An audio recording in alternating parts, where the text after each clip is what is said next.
সীতাকুণ্ড উপজেলার ফৌজদারহাট এলাকার সমুদ্র উপকূলত গড়ে ওঠেন একখান পুরাতন জাহাজ ভাঙ্গা কারখানার স্থাপনা বুলডোজার দিয়ে ভাঙ্গি গুড়ি গুড়ি দিয়ে চট্টগ্রাম প্রশাসনের। বুধবার সকাল 10টার তন বিপুল পরিমাণ আইনশৃঙ্খলা বাহিনীর উপস্থিতিতে কোহিনুর স্টিল ইয়ার্ডত এই উচ্ছেদ অভিযান শুরু করে প্রশাসন। এ সময় চট্টগ্রাম জেলা প্রশাসন কার্যালয়ের সহকারী কমিশনার ও এক্সিকিউটিভ ম্যাজিস্ট্রেট আলামিন হোসেন, নাইমুল হাসান, সীতাকুণ্ড উপজেলা সহকারী কমিশনার ভূমি ও এক্সিকিউটিভ ম্যাজিস্ট্রেট আব্দুল্লাহ আল মামুন উপস্থিত আছে। তারা বিপুল পরিমাণ সেনাবাহিনী, র্যাব, পুলিশ এবং আনসার সদস্য উপস্থিত আছে।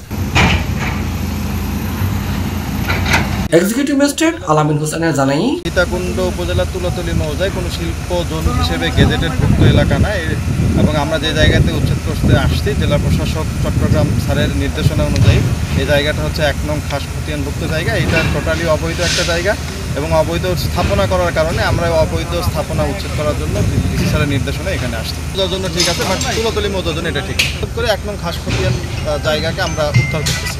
জায়গা হচ্ছে ১১৩ একর, এর মধ্যে কিছু বনের জায়গা আছে এবং কিছু ১ নং খাস খতিয়ান জায়গা। এই বিষয়ে কোহিনুর শিপইয়ার্ডের মালিক এম এ কাশাম রাজা সিপ্লাসরে হয়, ম্যাডাম আগের থেকে এটার পিছনে লাগা ছিল, এখানে চাই না আমাদের শিপইয়ার্ড তাকে শিল্প থাকবে চাই না।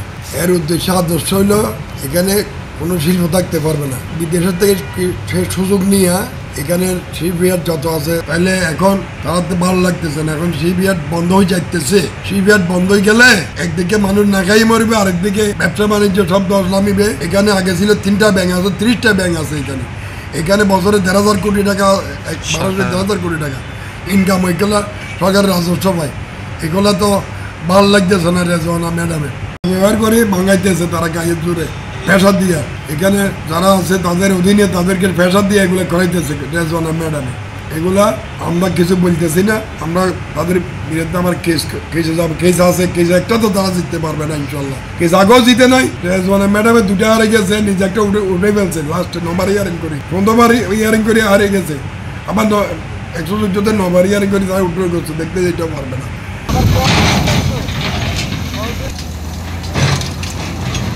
C plus TV, Chittagong.